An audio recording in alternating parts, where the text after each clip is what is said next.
नमस्कार मित्रांनो, स्वागत आहे तुमचं आपल्या या यूट्यूब चॅनलमध्ये. तुम्ही जर या चॅनलवर नवीन असाल तर सबस्क्राईब करायला विसरू नका.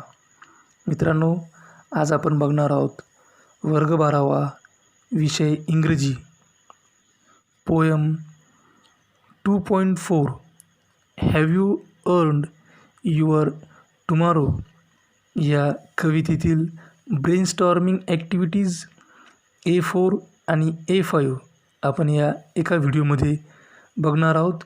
चला तर मग सुरुवात करूयात. A4मधील पहिली ॲक्टिव्हिटी आहे, the poet has used different poetic devices like alliteration and interrogation in the poem. Identify them and pick out the lines. कवीने या कवितेमध्ये ॲलिट्रेशन आणि इंट्रॉगेशनचे वेगवेगळे उदाहरणं दिलेले आहेत, त्यांचा वापर केलेला आहे. तर आपल्याला कवितेमधून ॲलिट्रेशन आणि इंट्रॉगेशनचे उदाहरणं शोधायचे आहेत आणि त्या लाईन्स या ठिकाणी लिहायचे आहेत. तर पहिला पोएटिक डिव्हाइस आहे ॲलिट्रेशन आणि त्याची उदाहरणं त्या ओळी आहेत. पहिली ओळ, where you selfish pure and simple as you rushed along the way. आणि दुसरी लाईन आहे, as you close your eyes in slumber do you think that God would say. या ओळींमध्ये जे साऊंड आहेत स आणि श हे रिपीट झालेले आहेत या दोनही ओळींमध्ये, त्यामुळे हे ॲलिट्रेशनचे उदाहरणं आहेत. दुसरा figure of speech poetic device देण्यात आलेला आहे इंट्रॉगेशन आणि त्याचे उदाहरणं आहेत. इंट्रॉगेशनचे जे उदाहरणं आहेत तर पहिली दुसरी आणि चौथी ओळ आहे या स्टांजामधली, ते आपण बघूयात. तर पहिल्या कडव्यातली पहिली ओळ आहे, is anybody happier because you passed his way. हे इंट्रॉगेशनचं उदाहरण आहे. त्यानंतर दुसरी ओळ, does anyone remember that you spoke to him today. आणि पहिल्याच कडव्यामधली चौथी ओळ आहे, is there anyone to utter now a kindly word of you. आता वळूयात दुसऱ्या कडव्याकडे. दुसऱ्या कडव्यामध्ये इंट्रॉगेशनची काही उदाहरणे आहेत. तर दुसऱ्या कडव्यामधील पहिली ओळ, did you give a cheerful greeting to the friend who came along. दुसरी ओळ, or a churlish sort of howdy and then vanish in the throng. याच कडव्यामधली चौथी ओळ, or is someone mighty grateful for a deed you did today. यानंतर जे तिसरं कडवं आहे या तिसऱ्या कडव्यामध्ये एक उदाहरण या ठिकाणी आहे, that you help a single brother of many that you past. हे सुद्धा याचं उदाहरण आहे इंट्रॉगेशनचं. त्यानंतर चौथ्या कडव्यामध्ये पहिली ओळ, did you waste the day or lose it, was it well or sorely spent. त्यानंतर दुसरी ओळ, did you leave a trail of kindness or a scar of discontent. यातीलच शेवटची ओळ कवितेची ते सुद्धा इंट्रॉगेशनचं उदाहरण आहे. ती ओळ आहे, you have earn one more tomorrow by the work you did today. तर हे काही इंट्रॉगेशन या पोएटिक डिव्हाइसेसची उदाहरणं होती. यानंतरची ॲक्टिव्हिटी आहे A4मधील दुसरी, the rhyme scheme of first stanza is AABB. Find the rhyme scheme of other stanzas. की पहिल्या कडव्याची जी राईम स्कीम आहे राईम स्कीम आपण ज्या कवितेची जी ओळ आहे या ओळीच्या शेवटच्या शब्दांवरून राईम स्कीम ओळखत असतो. तर पहिल्या कडव्याची राईम स्कीम आहे ए ए बी बी आणि बाकीच्या कडव्यांची आपल्याला ओळखायला सांगितलेली आहे. तर दुसऱ्या कडव्यामध्ये केम केम अलॉंग थ्रॉंग हा एक शब्द आहे म्हणून ए, आणि त्यानंतर वे टुडे हेही सारखे आहेत, हे झाले बी म्हणजे ए ए बी बी. त्यानंतर तिसऱ्या कडव्यामध्ये पास्ट आणि सेड अहेड म्हणजे ए ए बी बी. चौथ्या कडव्यामध्ये स्पेंट डिस्कंटेंट ए ए से आणि टुडे बी बी म्हणजे ए ए बी बी. म्हणजे या संपूर्ण कवितेकडे जर का आपण नजर फिरवली तर आपल्या असं लक्षात येते की संपूर्ण कवितेच्या कोणत्याही स्टांजामध्ये जी राईम स्कीम आहे ती आहे ए ए बी बी. आता A5 ॲक्टिव्हिटी त्यामधील पहिलं आहे write an appreciation of the poem considering the following points, की खालील मुद्द्यांचा विचार करून आपल्याला कवितेचं रसग्रहण ॲप्रिसिएशन हे लिहायचं आहे. त्यामध्ये मुद्दे कोणते कोणते आले पाहिजे?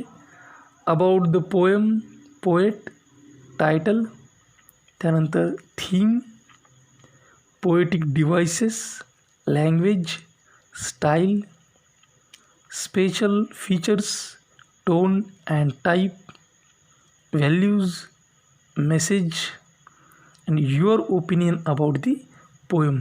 या सगळ्या मुद्द्यांच्या आधारे आपल्याला कवितेचं रसग्रहण लिहायचं आहे. तर मग याचं उत्तर आपण लिहूयात. The poem have you earn your tomorrow written by the poet Edgar Guest is a composition which provokes your thoughts. The title asks us, it instigates us whether we have done something good, something useful. It suggests readers to be careful about the people around you. Think of them. He urges us through questions. Every question asks about our patience, unselfishness, and about our good thoughts.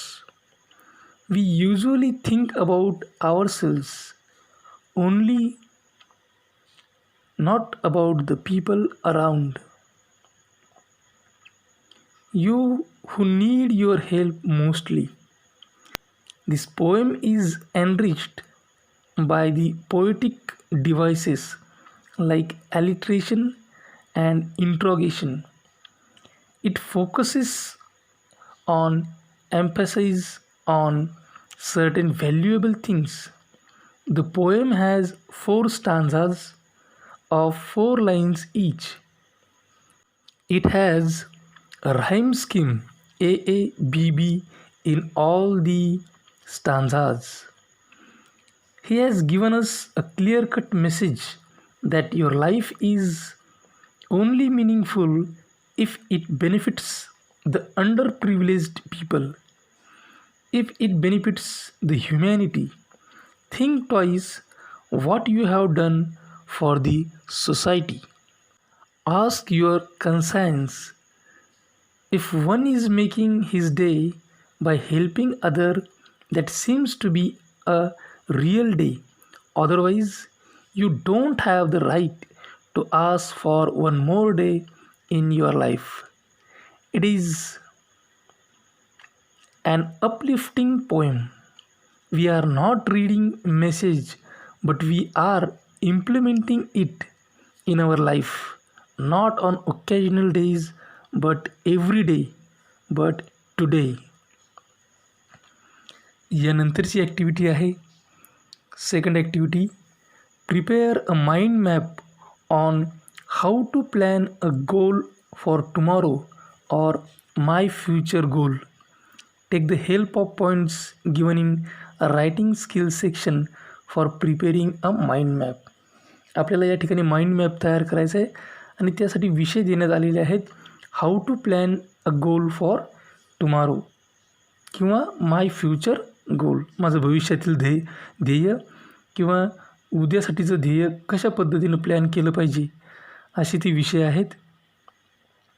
यासाठी आपल्याला writing skill सेक्शनमध्ये जाऊन आपला जो mind map तयार करायचा आहे त्यासाठी जे काही पॉईंट दिलेले आहेत त्या पॉईंटची मदत घ्यायची आहे. चला तर मग आपण याचं उत्तर लिहायला सुरुवात करूया. तर पहिले आपण लिहूयात how to plan a goal for tomorrow. मग यामध्ये स्क्रीनवर तुम्ही बघू शकता अशा पद्धतीने पॉईंट लिहिता येईल. Prepare your mind, study consistently, go for better results, try for job and serve the society. दुसरा एक मुद्दा आपल्याला दिलेला आहे माय फ्युचर गोल. तर त्याचा माइंड मॅप आपल्याला अशा पद्धतीने तयार करता येईल. Get maximum marks in HSC. त्याखाली आपण लिहूयात प्रिपरेशन फॉर एंट्रन्स एक्झामिनेशन आणि त्याखाली गेट गुड जॉब. आता याच्या दुसऱ्या बाजूला ॲनालाइज व्हेरियस सब्जेक्ट्स, त्याखाली फील्ड व्हिजिट्स आणि त्याखाली वर्क्स फॉर दी सोसायटी. आता A5मधील तिसरी activity, write a set of 8 to 10 interview questions to be asked to a social worker. एखाद्या सामाजिक कार्यकर्त्याला तुम्ही 8 ते 10 प्रश्न, 8 ते 10 इंटरव्ह्यू क्वेश्चन्स विचारलेले, अशा पद्धतीचा 8 ते 10 प्रश्नांचा सेट तुम्हाला या ठिकाणी तयार करायचा आहे. Take the help of the following points. त्यासाठी खालील मुद्द्यांची मदत घ्यायची. पहिला मुद्दा आहे चाइल्डहूड, त्यांचं बालपण. देन एज्युकेशन, त्यांचं शिक्षण. तिसरं आहे सर्विस, त्यानंतर डिफिकल्टीज, फ्युचर प्लॅन्स, अचिव्हमेंट्स आणि मेसेज. तर या संदर्भात आपण त्यांना प्रश्न विचारणार आहोत सोशल वर्करना. तसे 8 ते 10 इंटरव्ह्यू क्वेश्चनचा एक सेट तयार करणार आहोत. तर त्याचं उत्तर, पहिलं, good morning Manish sir, I would like to know about you and your work. Will start from your childhood. How you enjoyed your childhood. दुसरं, what were your hobbies and interests in your childhood.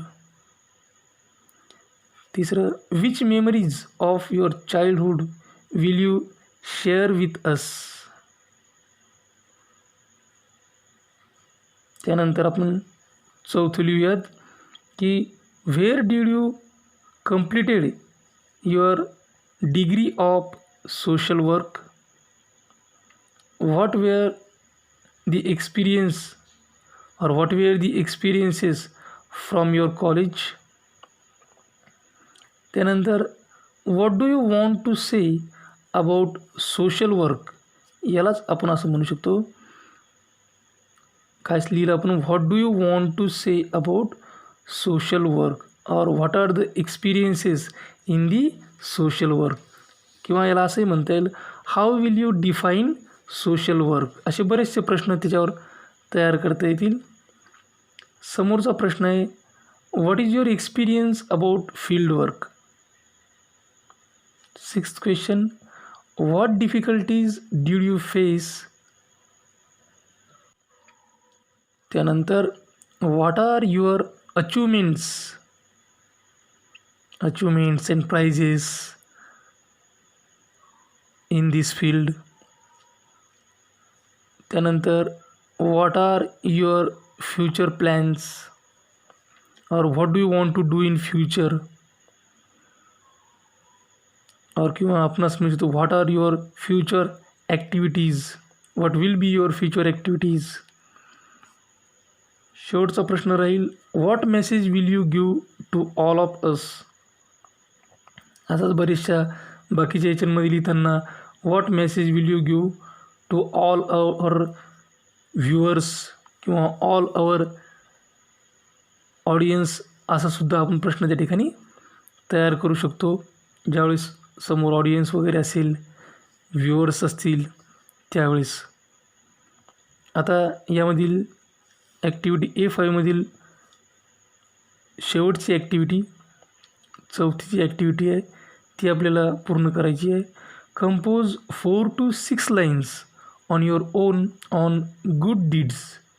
की good deeds या मुद्द्यावर आपल्याला 4 ते 6 ओळी compose करायची आहे, कविता लिहायची. तो लिहिण्याचा एक छोटासा प्रयत्न मी या ठिकाणी केलेला आहे. Be a generous like a tree. Be a generous like a tree which gives a shadow and oxygen free. Be progressive like a stream. Give other hope and fulfill their dream. अशी एक छोटीशी कविता compose करण्याचा हा प्रयत्न मी या ठिकाणी केलेला आहे. तर या छोट्याशा कवितेबरोबरच या ठिकाणी ॲक्टिव्हिटी A4 आणि A5 हे कंप्लीट झालेले आहेत, पूर्ण झालेले आहेत. अशाच प्रकारचे नवनवीन व्हिडिओ पाहण्यासाठी या चॅनलला सबस्क्राईब करा. माझा व्हिडिओ ताबडतोब तुमच्यापर्यंत पोहोचण्यासाठी बेल आयकॉन बटनला क्लिक करा. हा व्हिडिओ तुम्हाला आवडला असेल तर लाईक करा. तुमच्या मित्रमैत्रिणींमध्ये, इतर विद्यार्थ्यांमध्ये जास्तीत जास्त शेअर करा. काही अडचण असेल, काही सजेशन असेल, काही इन्फॉर्मेशन असेल तर कमेंट बॉक्समध्ये जरूर कमेंट करा. हा व्हिडिओ अत्यंत काळजीपूर्वक आणि सर्वात महत्त्वाची गोष्ट म्हणजे टिल द एंड शेवटपर्यंत पाहिल्याबद्दल तुम्हा सर्वांचे मनापासून आभार. थँक्यू. Thanks a lot.